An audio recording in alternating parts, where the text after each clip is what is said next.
Vous suivez la télévision Isanganiro. Bienvenue, chers téléspectateurs, à ce journal dont voici les principaux titres. Il est strictement interdit à toute nouvelle station de lavage du café nouvellement construit de collecter et de traiter le café cerise avant l'obtention du certificat. Cela est une des recommandations sorties après un constat que le Burundi perd autour de 42 000 tonnes chaque année. Le ministre Prosper Dodico a indiqué que cette série de mesures est prise pour que le rapport quantité-qualité-prix soit de nouveau une priorité. Vous aurez les détails au cours de ce journal. Et après l'adoption par l'Assemblée nationale d'une nouvelle loi régissant la presse au Burundi, certains médias apprécient positivement certaines dispositions de cette loi, comme ce qui est en rapport avec la dépénalisation. Et certains médias demandent également, cependant, à ce que cette loi, une fois adoptée, soit portée à la connaissance de tout l'appareil judiciaire pour que le journaliste exerce librement son métier. Voilà pour le sommaire. Les détails, c'est tout de suite.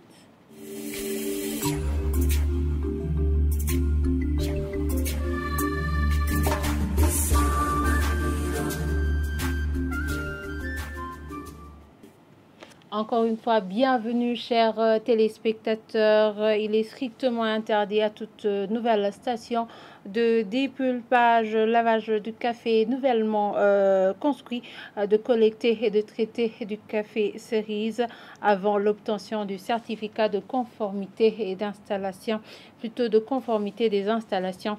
Les usines de déparchage devront produire un rapport à envoyer à l'Office de développement du café ODCA. Ce sont là quelques-unes des recommandations du ministère chargé de l'agriculture ce mercredi à l'endroit de la nouvelle équipe dirigeante lors de la remise et reprise.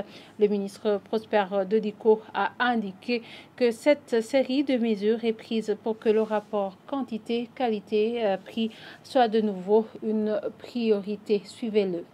C'est les stations et centres de transit qui ont été approuvés par la commission de suivi de la campagne café et par l'équipe de suivi de la présidence de la République du Burundi sont autorisés à collecter le café auprès des caféiculteurs. Tout autre acteur ne figurant pas sur la liste qui sera attrapé en train de collecter le café sera considéré comme fraudeur et sanctionné conséquemment. La liste de ces stations et ces centres de collecte est affichée au cabinet du Minagri à Gitega et au bureau de liaison du ministère à Bujumbura, sans oublier bien sûr au bureau administratif de l'ODCA à Bujumbura. Les stations de lavage et centres de transit doivent être agréées et il est formellement interdit qu'une station de dépulpage et lavage du café nouvellement construit ou en cours de construction collecte et traite le café cerise avant l'obtention du certificat de conformité des installations délivrées par l'ODCA. Les stations de lavage devront présenter les documents suivants à l'ODCA et cela avant le 17 mai 2024. Le certificat d'immatriculation, les statuts, le numéro d'identification fiscale, adresse des bureaux et coordonnées téléphoniques, pièces d'identité des responsables des sociétés et des coordonnées téléphoniques, pièces d'identité des responsables des centres de transit, acte d'engagement de payer aux caféiculteurs la totalité du prix fixé par le gouvernement, attestation de non-redevabilité aux impôts et taxes et en fait la quantité du café cerise déjà collecté pendant la campagne 2024-2025.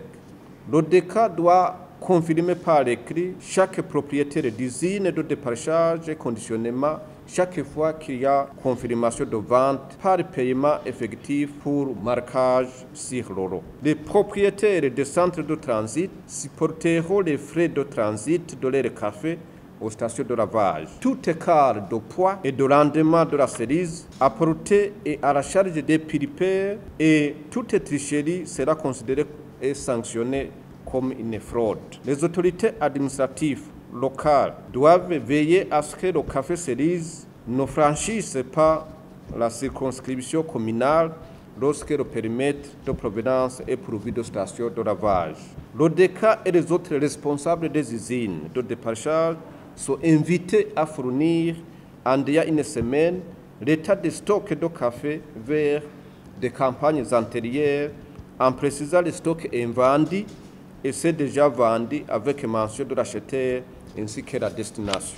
Chaque station de lavage devra soumettre à l'ODECA un rapport contenant les quantités de café par catégorie à transférer aux usines de déparchage. Les usines de déparchage devront produire un rapport sur les quantités de café par catégorie réceptionnée pour usinage, tout en précisant les propriétaires. Ils devront informer l'ODECA sur toutes sortes de café vers le motif et la destination. La circulation du café n'est autorisée qu'entre 6 h du matin et 18 h du soir. Quiconque sera surpris transportant le café en dehors de 16 h sera considéré comme fraudeur et sanctionné conformément à la loi. Raison pour laquelle nous lançons un appel vibrant à l'administration, aux forces de l'ordre et à la population en général de rester vigilants pour que le café ne soit pas fraudé vers les pays limitrophes, particulièrement pendant la période de collecte du café cerise, de transfert du café parche vers les usines de déparchage et de conditionnement. Ces recommandations viennent d'être mises en place alors qu'en date du 3 mai de cette année, le président de la République avait tenu une réunion en province Ngodi au cours de laquelle il a été constaté que le Burundi perd des millions de dollars que devrait générer ce secteur du café.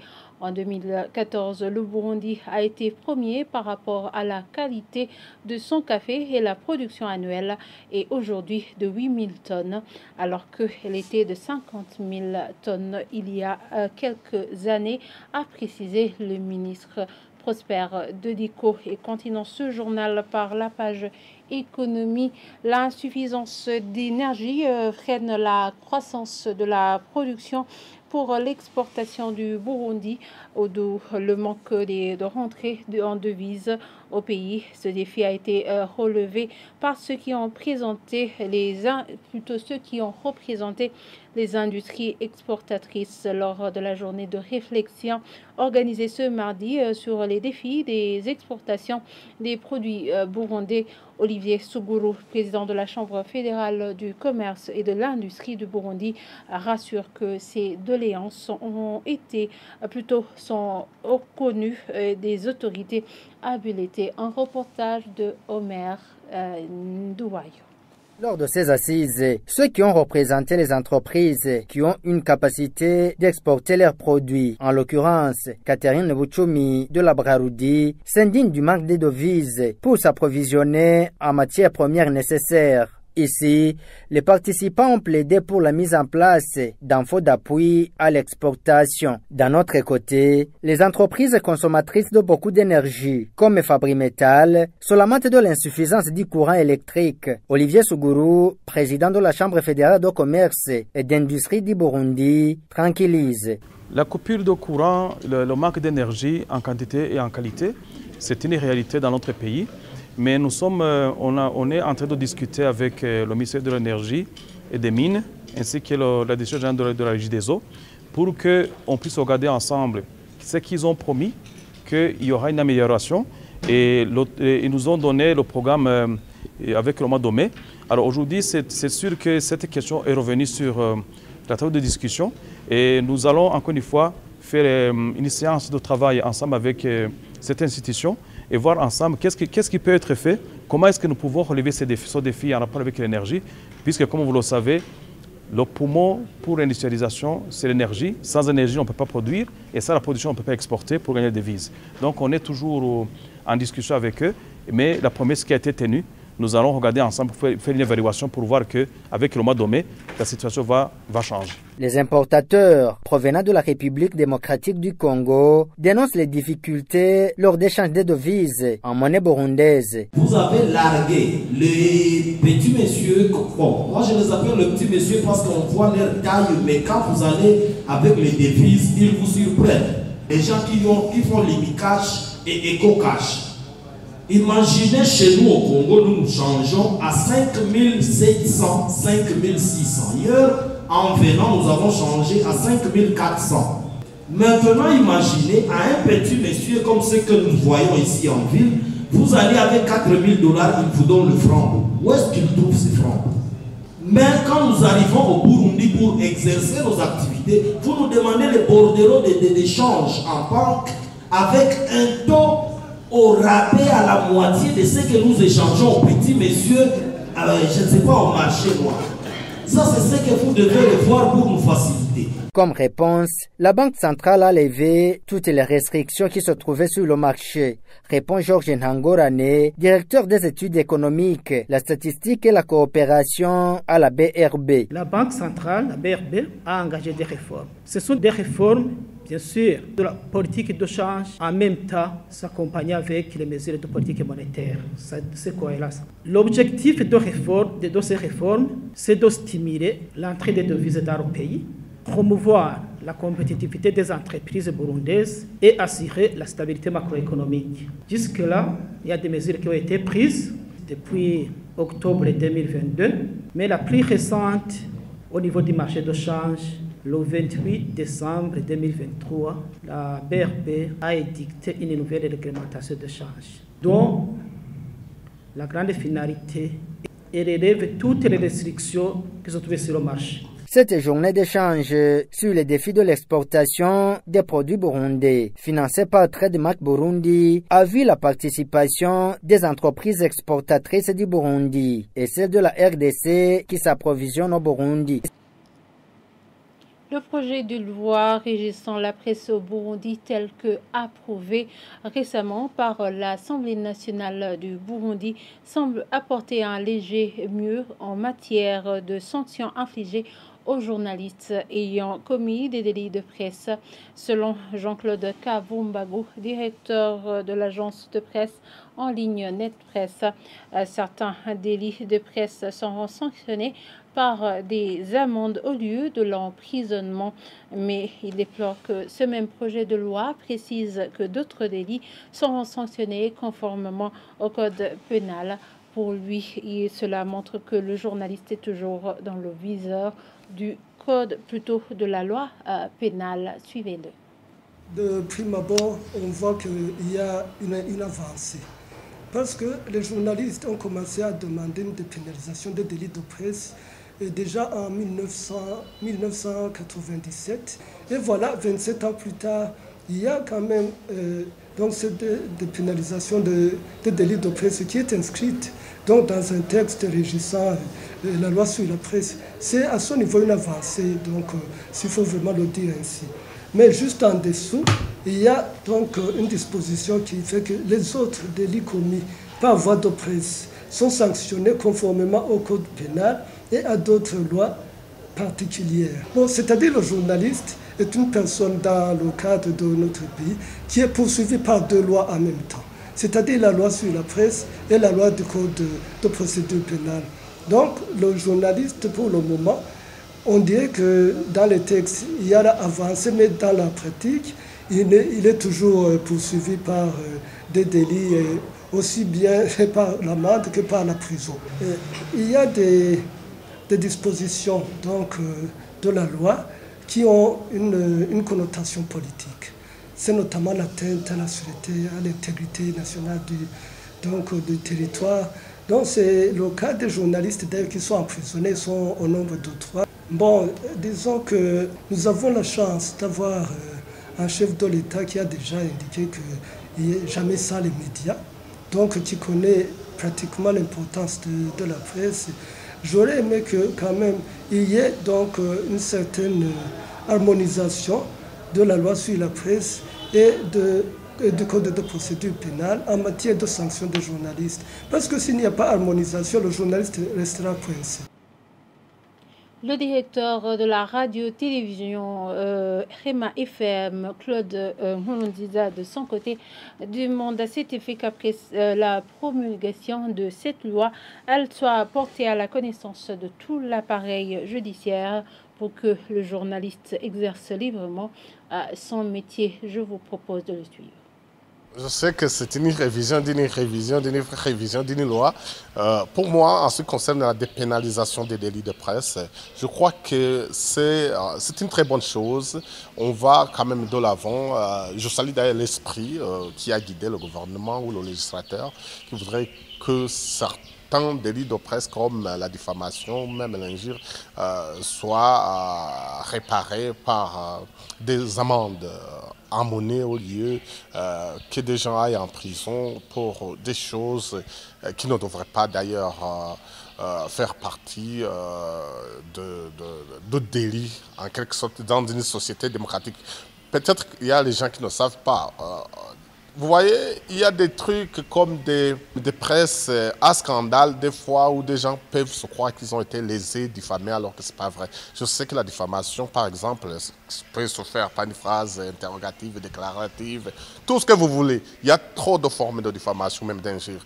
Mais le fait que le gouvernement ait cet esprit de pouvoir dépénaliser ces délits, c'est en quelque sorte une très belle avancée. D'un autre côté, en tant que journaliste, en tant que média, nous ne sommes pas immunisés contre des poursuites pénales. Et puis, des fois, il y a cet amalgame où on confond le journalisme ou un média à d'autres activités qui peuvent être punies par la loi quand c'est pénal. Revenons encore une fois sur la page économie pour clôturer ce journal. La société sucrière du Mosso, Sosumo, n'est pas au bord de la faillite comme certains le pensent.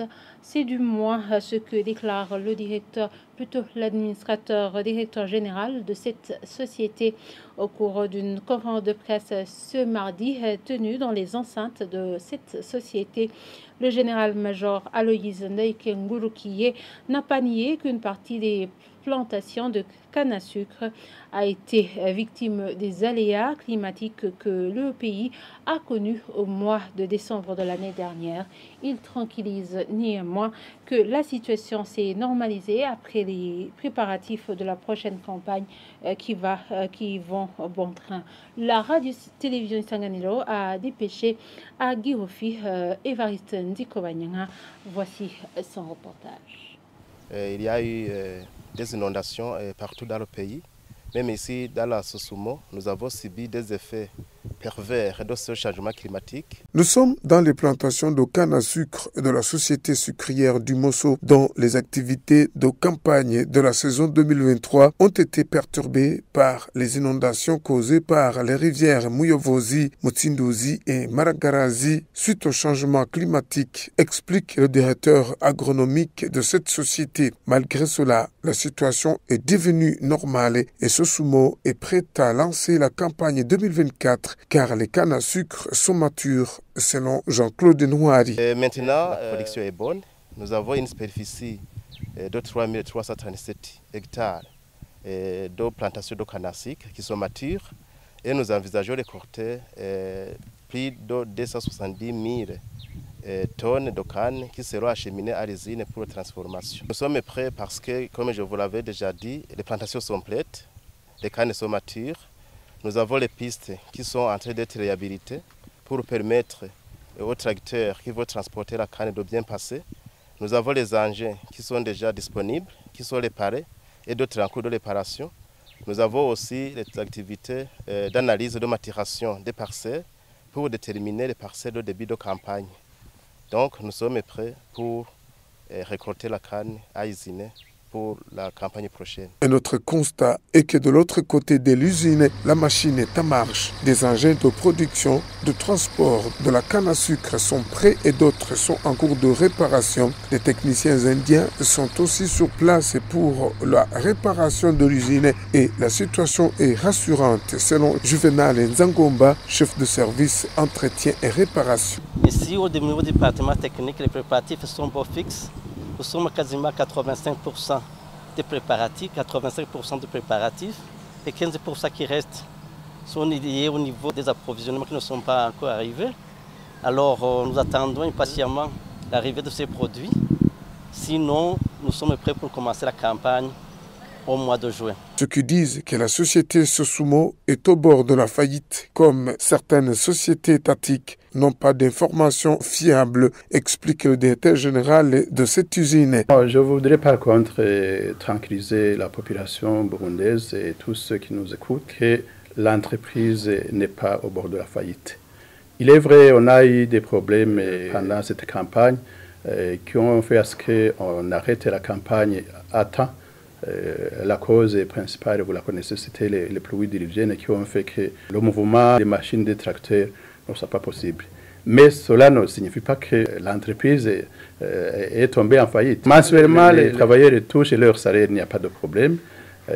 L'entreprise paie les taxes à l'État comme à l'accoutumée, donc il n'y a pas vraiment à s'inquiéter. La société sucrière du Mosso a cependant la capacité très limitée de pouvoir transformer toute sa production annuelle. Cette année, elle a une plantation qui s'étend sur 3880 hectares, alors qu'elle n'a que la capacité de transformer 70% de cette production. Raison pour laquelle la direction générale de la Sosumo est en pourparlers avec la société ougandaise Sarai Group pour relever ce défi. Et voilà, c'est par cette lueur d'espoir qui nous vient de Guy Rofi que nous clôturons ce journal. Merci de nous avoir suivis et très bonne suite de programme sur la télévision Isanganiro.